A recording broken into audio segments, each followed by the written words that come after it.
자, 오늘은 종려주일입니다. 종려주일. 종려주일은 예수님께서 나귀를 타고 예루살렘으로 들어가신 날이에요. 제자들은 예수님이 들어가실 때 분위기 여러분 상상해 보세요. 제자들 마음이 어땠을까요? 제자들은 이제나 저제나 예수님께서 딱 예루살렘이 그 이스라엘의 심장이잖아요. 이제 계속 그 갈릴리 지방을 돌아다니고 계셨기 때문에 예수님께서 예루살렘 심장부로 빡 들어가셔가지고 이제 야 내가 왕이야 하면서 메시아의 역할을 빡 하시기를 이제 제자들은 기대했을 거예요. 드디어 예수님께서 예루살렘으로 가자 이렇게 하시고 이제 오시니까 제자들 막 신이 나서 따라왔습니다. 막 자기 옷을 벗어가지고 막 길에다 깔고 막 예수님 오신다고 막 그러면서 들어왔어요.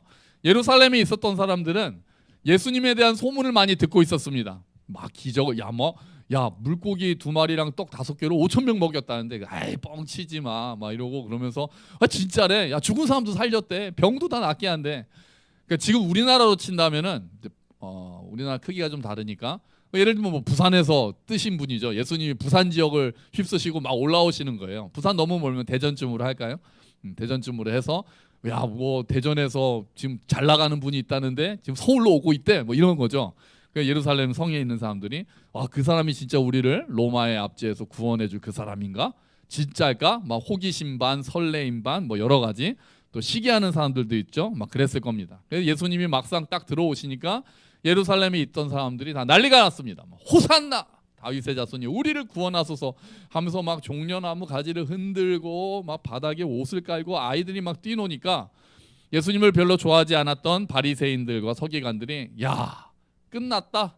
온 성이 저 사람을 이렇게 환영하는구나. 우리는 끝났다. 한탄할 정도였어요.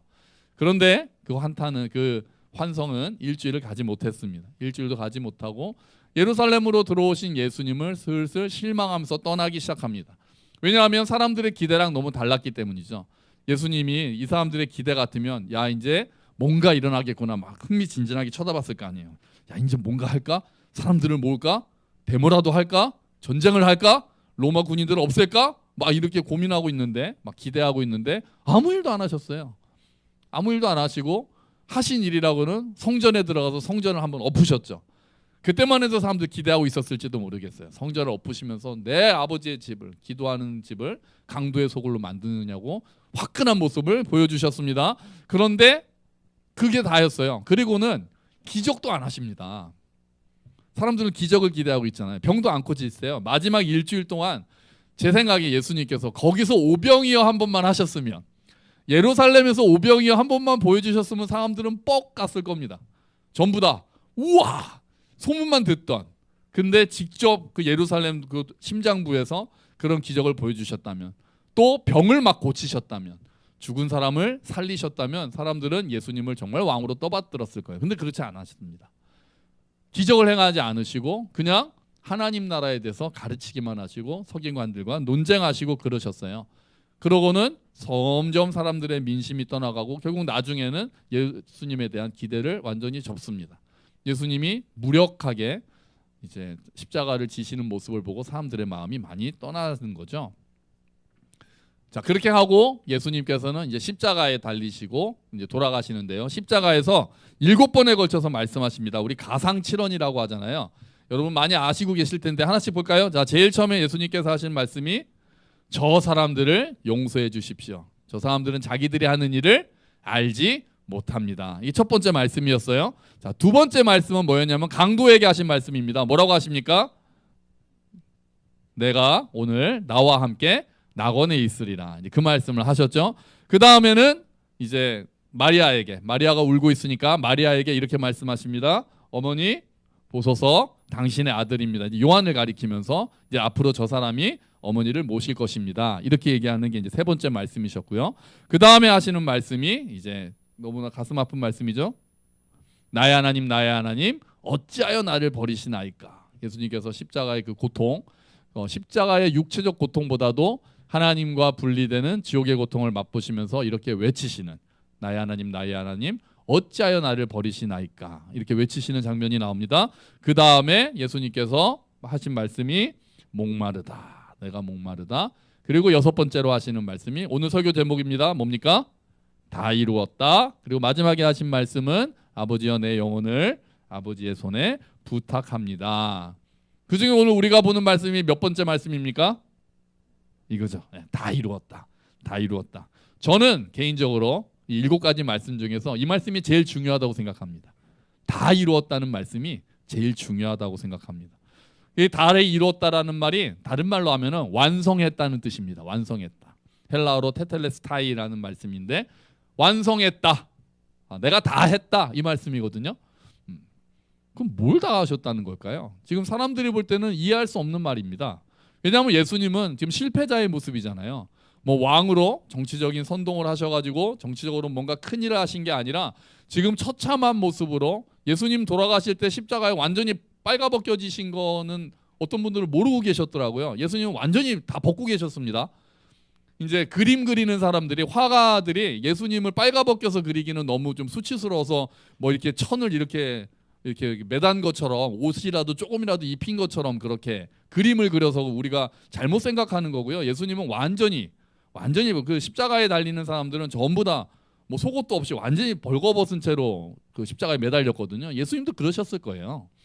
근데 이제 그게 너무 좀 그러니까 사람들이 자꾸 옷을 그려가지고 우리가 옷 입고 매달리신 것처럼 생각하기가 쉽습니다. 예수님 완전히 부끄러운 수치스러운 모습으로 달리셨단 말이에요. 막 피 철철 흐르는 데다가 그러면서 막 고통스러워하시는 그런 모습입니다. 믿었던 제자들 배신당했습니다. 제자한테 배신당하시고 나머지 제자들은 다 도망가고 그리고 사람들 막 예수님을 막 왕으로 모셔야 된다라고 떠받들던 사람들은 예수님을 손가락질하고 버렸고요. 그러면 도대체 뭘 이루셨다는 겁니까? 예수님이 뭘 완성하셨습니까? 아무것도 하신 게 없는 것 같은데요.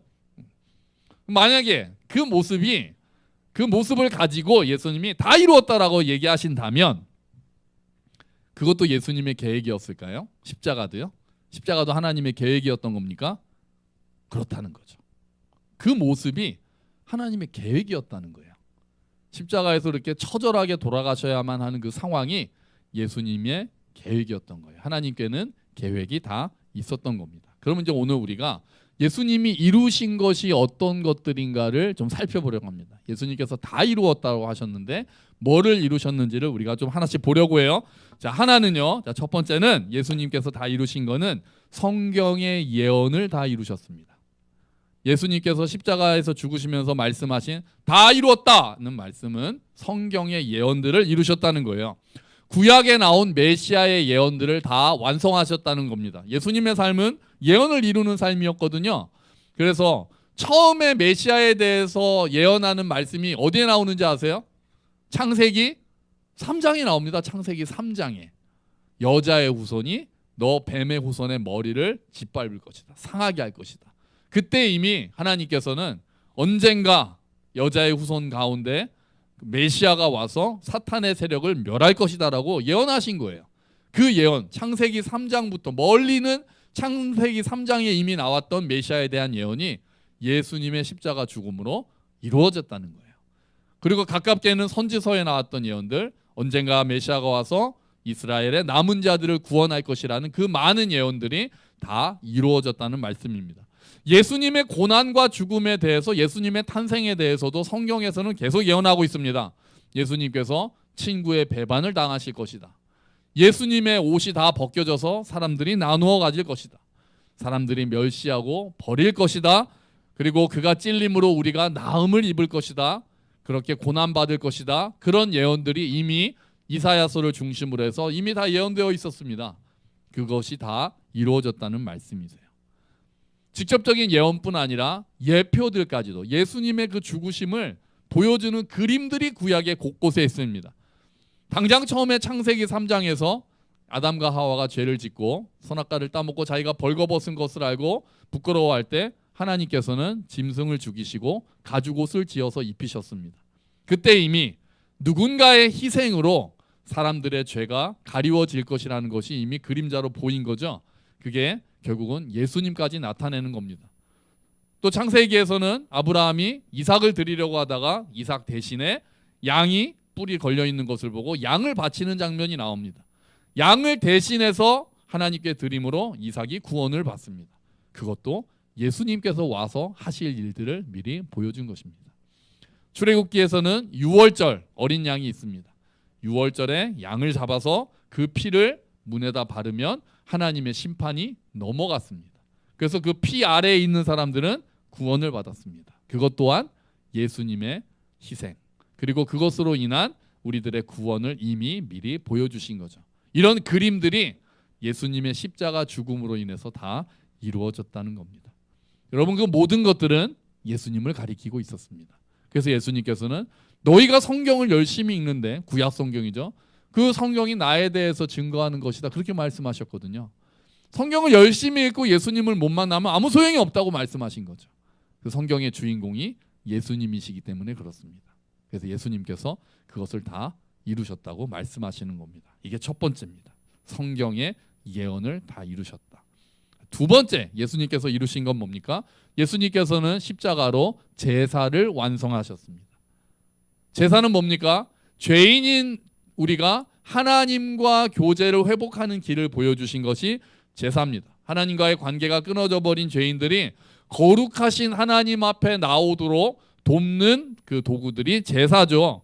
하나님께서 정하신 제물을 가지고 와서 그 제물을 죽임으로써, 원래는 내가 죽어야 되는데 이 제물을 죽임으로써 내 죄를 이쪽으로 보내고 그 짐승을 죽임으로써 내가 죽은 것처럼 하겠습니다라고 가르쳐 주신 게 제사란 말이죠. 그래서 그 제물을 죽였을 때 하나님께 내가 용서받는 길이 열린다는 거잖아요. 그게 제사 제도잖아요.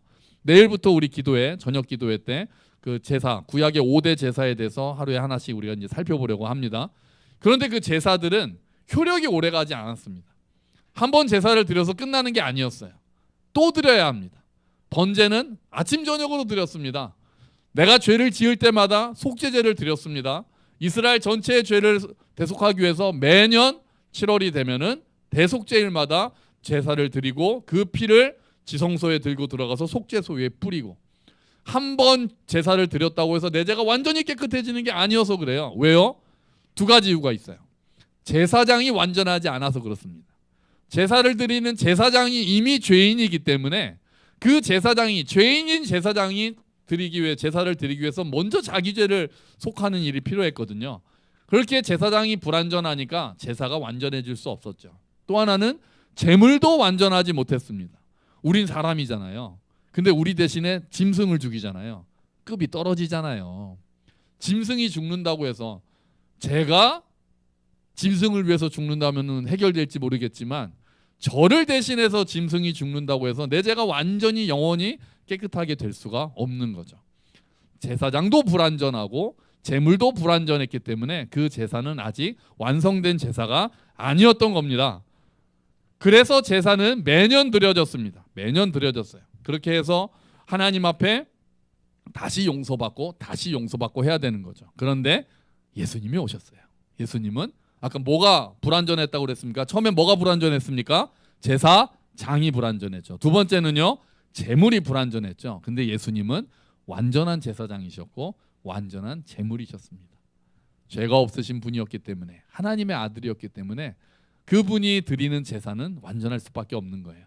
그 완전한 제사장이신 예수님께서 자기 자신을 제물로 해서 십자가에서 하나님께 제사를 드립니다. 십자가가 제사입니다. 제사의 완성이 십자가예요. 제사장이신 예수님께서 제물로 스스로를 죽이신 그 장소, 그 제사, 그 십자가가 바로 제사인 거죠. 그 제사는 완전한 제사장이신 예수님이 완전한 제물인 자신을 드렸기 때문에 그 제사가 완전한 제사가 됩니다. 그래서 제사가 더 이상 필요 없는 거예요. 그 제사를 믿고 그 십자가를 믿고 그 예수님과 연합한 우리들은 더 이상 죄를 위해서 제사를 드릴 필요가 없는 거예요. 그래서 예수님께서는 다 이루었다 외치신 거예요. 다 이루었다. 이제 더 이상 제사가 필요 없다. 구약의 예언을 다 이루었다. 제사를 다 이루었다. 예수님께서는 그렇게 외치신 겁니다.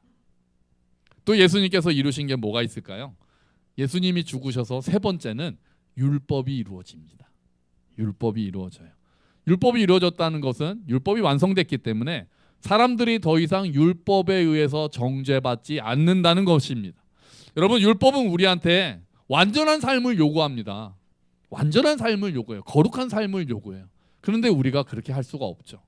그러니까 율법은 우리에게 형벌을 제한합니다. 이렇게 선언합니다. 그리고 그 형벌은 죽음입니다. 하나님 앞에 나아갈 수 없는 그런 형벌입니다. 그래서 우리는 그 형벌에 따라 하나님의 진노 아래에 있는 거예요. 우리 완전할 수 없으니까요.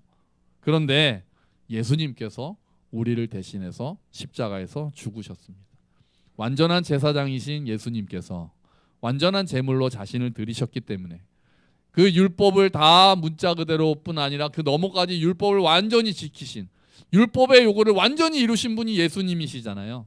그 예수님께서 죽으심으로까지 순종하시면서 하나님의 뜻에 낮아지셨기 때문에 율법의 요구를 다 이루신 거죠.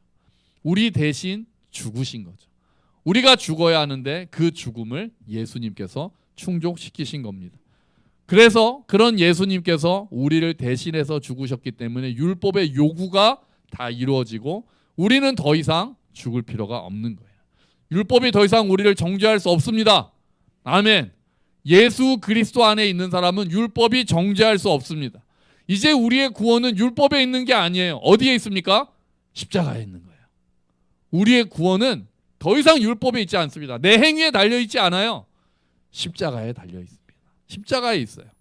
십자가가 우리를 향한 율법의 요구를 다 이루었기 때문이에요. 그러니까 우리는 이제 율법에 매인 사람들이 아닌 거예요. 우리는요. 율법에 더 이상 매인 사람들이 아니에요. 율법에 매여서 율법의 형벌이 무서워서 율법을 지키는 것이 아니라 이제는 구원받은 자들로서 하나님의 뜻에 기쁘게 자유롭게 순종하는 사람들이 우리인 거죠. 율법은 이제 참조사항이에요. 참조사항. 하나님이 어떤 것들을 우리를 위해서 제정하셨는가를 보고 하나님이 이런 것들을 기뻐하시는구나. 그럼 내가 구원받은 자로서 하나님의 자녀로서 하나님을 기쁘시게 하겠다라는 마음으로 율법을 지키기 시작하는 거예요. 두려움으로 그걸 지키지 않으면 내가 구원에서 탈락될까 봐 그런 마음으로 드리는 게 아니에요. 율법의 요구를 십자가가 다 이루셨습니다. 그런데 아직도 사탄은 우리한테 죄책감을 넣습니다. 너 그래도 구원받았어? 라고 얘기합니다. 너 자격이 없어? 이렇게 얘기합니다. 우리의 죄책감을 이용합니다. 여러분 그런 마음 들 때가 있잖아요. 내가 이렇게 살아가지고 내가 또 이렇게 순종하지 못하고 하나님 앞에 나아가기가 면목이 없다. 내가 이래가지고 예배 드려도 되나? 돼요. 고민하지 마세요. 됩니다. 뭐 그런 걸 고민하세요. 고민할 걸 고민하셔야지. 됩니다. 왜요? 십자가가 다 이루었기 때문에. 누군가 나를 송사하면, 내 양심이 나를 송사하면 그래 나는 자격이 없을지도 몰라. 하지만 십자가가 다 이루었어. 그렇게 고백하는 거예요. 예수님께서 다 이루었다라고 선언하셨어요. 그러니까 우리가 뭘 더 할 필요도 없고 뺄 수도 없어요. 십자가가 다 이루었습니다. 그래서 우리는 십자가를 붙들고 나아가는 거예요. 너 죄인 아니야? 그러면 십자가가 다 이루었어. 그래서 나는 용서받은 죄인이고 이제 우리는 의인으로 하나님 앞에 서는 줄로 믿습니다. 아멘. 그리고 또 십자가에서 이루어진 게 무엇입니까? 십자가에서 하나님의 공의와 사랑이 모두 이루어졌습니다. 하나님의 공의와 사랑이 십자가에서 이루어졌어요. 하나님의 공의는 죄를 처벌합니다라고 이야기합니다. 하나님의 사랑은 죄를 용서하자라고 이야기합니다. 하나님은 공의를 이루어야 하니까 용서 안 해 이렇게 하실 수도 없고 사랑을 해야 되니까 처벌하지 않아 이렇게 하실 수도 없습니다. 공의도 사랑도 다 하나님의 완전한 성품이시거든요. 그러니까 하나님은 공의도 이루셔야 되고 사랑도 이루셔야 되는 딜레마에 빠지신 거예요. 그런 하나님의 방법, 그 하나님의 지혜가 십자가인 겁니다. 십자가에서 예수님께서 죽으심으로써 하나님의 공의가 이루어집니다. 죄를 지은 사람은 벌을 받아야 된다라는 그 공의가 이루어집니다. 그리고 죄를 지었지만 내가 너희를 용서한다라는 그 사랑이 또한 이루어집니다. 십자가에서 공의와 사랑이 만났습니다. 그게 십자가예요. 십자가에서 예수님께서 죽으심으로 하나님의 공의 만족되고 하나님의 진노가 풀어지고 하늘이 어두워지고 예수님께서 나의 하나님 어찌하여 나를 버리시나이까라고 할 때 하나님의 공의가 모두 이루어지는 장면인 거예요. 그리고 그 십자가를 통해서 하나님의 처벌이 완성됐기 때문에 십자가에서 다 이루셨기 때문에 우리에게는 이제 십자가가 뭘로 다가오는 겁니까? 사랑으로 다가오는 거예요. 예수님께 공의로 다가갔던 십자가가 예수님을 통해서 우리에게는 사랑으로 다가오는 거예요. 하나님의 공의가 예수님 안에서 모두 만족됐기 때문에 우리에게는 그 하나님의 거룩한 사랑이 흘러 들어오게 되는 거죠. 십자가는 사형 도구지만 우리에게는 최고의 사랑의 상징이 되는 겁니다. 그래서 성경은 이렇게 이야기합니다. 로마서 한번 볼까요? 5장 8절 말씀 우리 같이 읽어봅시다. 우리가 아직 죄인 되었을 때 그리스도께서 우리를 위하여 죽으심으로 하나님께서 우리에 대한 자기의 사랑을 확증하셨느니라. 아멘. 아멘. 하나님의 사랑이 확증되었습니다. 하나님의 사랑이 증명된 곳이 십자가입니다. 그러므로 여러분 지금도 하나님 정말 나 사랑하시나? 이렇게 생각할 때 그런 생각 들 때가 있으시잖아요. 그럼 우리는 뭐를 바라봐야 돼요? 십자가를 바라봐야 합니다. 자꾸 내 감정에 따라서 느끼고 싶다. 그러면 우리가 물론 사모할 수 있죠. 하나님이 정말 나 사랑하신다고 느끼고 싶어. 느낌 이전에 우리가 십자가를 바라봐야 합니다. 십자가에서 예수님께서 나를 위하여 죽으심으로 하나님께서 우리에 대한 사랑을 확증하셨다고 이미 성경이 선언합니다. 여러분 이 말씀 붙잡아 주세요. 자꾸 우리는 감정으로 하나님의 사랑을 느끼고 싶어 하잖아요. 물론 하나님께서 감정을 주셨고 말씀 가운데 우리의 감정까지 만져주시는 분이시죠. 그런데 그 전에 감정을 일으키려고 하는 것이 아니라 느끼려고 한다고 느껴지나요? 말씀을 묵상할 때 감정은 따라오는 거예요. 이 말씀 붙드는 거예요. 십자가에서 그리스도께서 죽으심으로 하나님의 사랑을 확증하셨다. 이 말씀을 씹고 외우고 묵상하고 묵상할 때 그 사랑에 우리가 감격하게 되는 거예요. 그래, 하나님께서 예수님을 보내셔서 나를 대신해서 죽으셨다.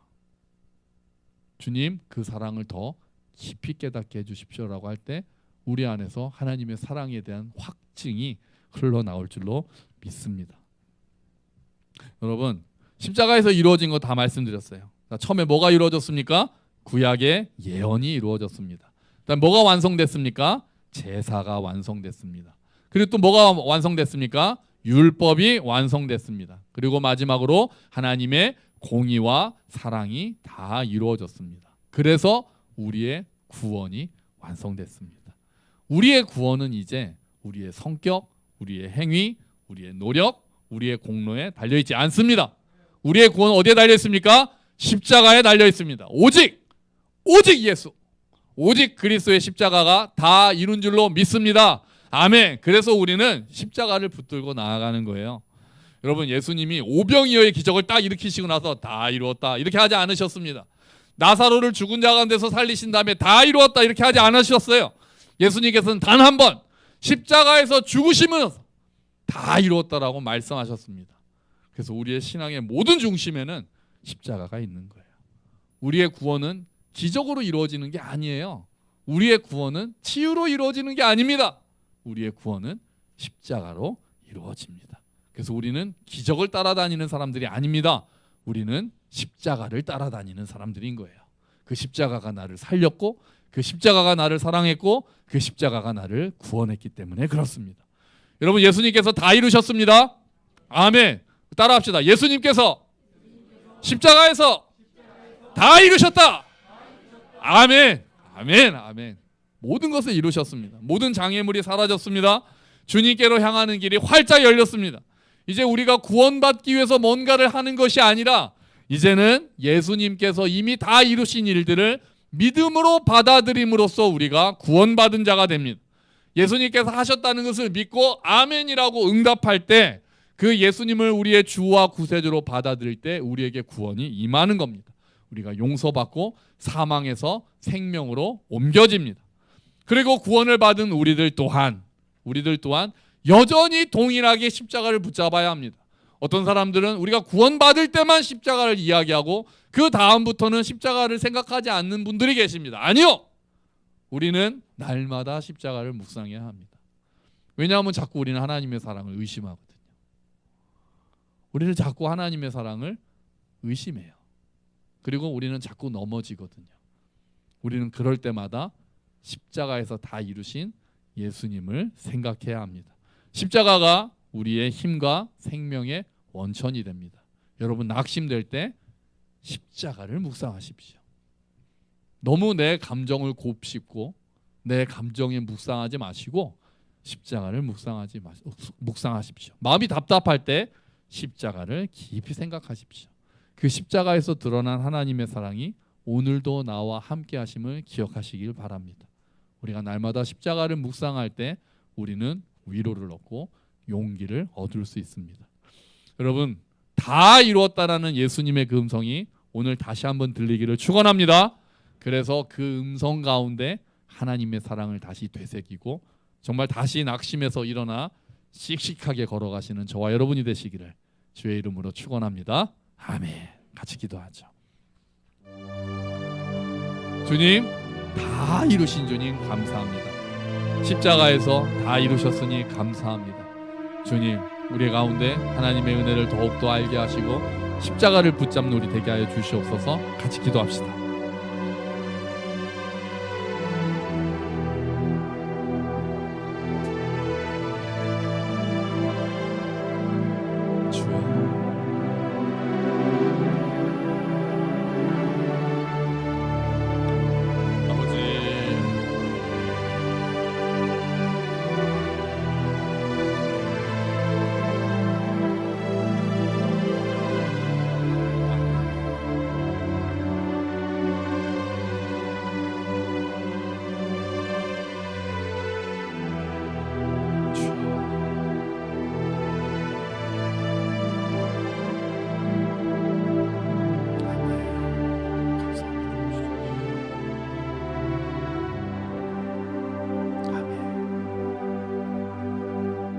다 이루었다. 예수님께서 그렇게 말씀하셨습니다. 다 이루었다. 우리가 더 이상 해야 할 일이 없습니다. 구원을 위해서 우리가 할 수 있는 일이 없습니다. 뺄 것도 없습니다. 주님 감사합니다. 다 이루어 주셔서 감사합니다. 주님 제가 아멘으로 받아들입니다. 믿음으로 반응하겠습니다. 주님 우리에게 그 구원을 이루어 주신 하나님 감사합니다. 이제 우리가 그 십자가 붙들고 가는 자들 될 수 있도록 도와주시옵소서.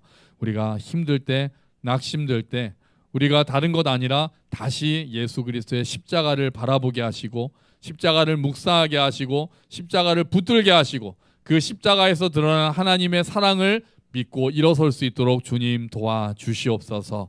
감사합니다. 주님 예수 그리스도의 이름으로 기도합니다. 아멘.